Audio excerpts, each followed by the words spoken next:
Well, Mohammed Al-Khad joins me now from Sheikh Jarrah. Thank you very much for joining us. You grew up in the neighborhood. Your family home is slated for eviction. What is the scene right now?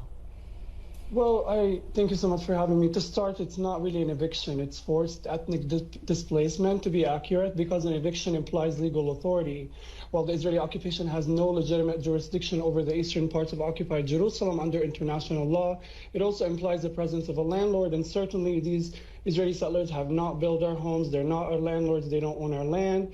And thirdly, eviction does not imply the hundreds and hundreds of heavily armed police and army and settlers colluding, blowing up your doors, throwing your children from your windows, and using brute force to throw you out in the street and assaulting and arrest you should you resist.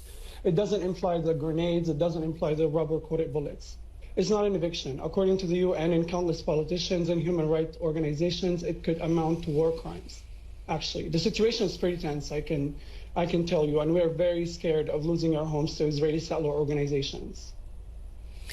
These settlers and courts would argue that their claims to the land predates you and your family. Have you been allowed to prove otherwise? No. The Israeli occupation courts take their documents without verification, without authentication or challenge, whereas our documents will not be looked at. They will not be taken into consideration. Besides, just because something is technically legal does not mean it's ethical or moral or historically just or accurate or correct. We've seen many systems exploit the law and exploit the judiciary to uphold supremacist and racist lives. You've written very powerfully about being 11 and remembering this incident that I spoke about these settlers coming to your home and taking half of it. How does it feel to have grown up with what you've called the anxiety of dispossession? It feels familiar because this is what every Palestinian feels like under the crushing fangs of Israeli colonialism in Palestine. My grandmother was thrown out of her home in 1948 in Haifa, and she was thrown out again in 1967 and again in 2009 when Israeli settler organizations colluding with the Israeli state took over half of our home. And this is my second time being dispossessed from my family should they go ahead and do it to me. It's scary, but it also has a name. It's settler colonialism, and it's apartheid, and it's the fact that these settler organizations are working together with the state to exploit the law to dispossess Palestinians.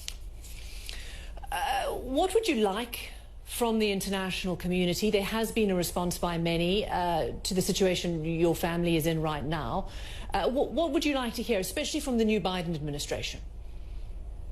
Well, I think the myths of self-defense and both sides are growing more and more penetrable. People are being able to see through these myths and call an occupation for what it is and call an aggressor for what it is. And this is what we're going under, what we're facing in Sheikh Jarrah, in Jerusalem, in the Gaza Strip, in Lid, is colonial violence. And it's only allowed because both the state and the settlers know they have impunity.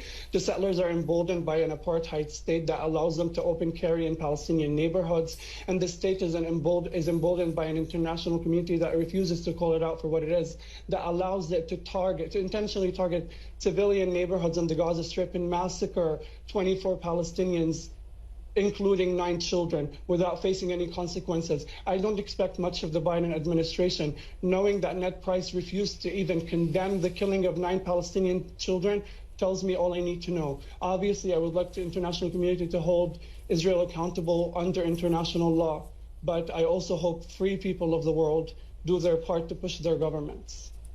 Do you support the protests, the violent protests that have erupted in solidarity with you and other families in your position right now?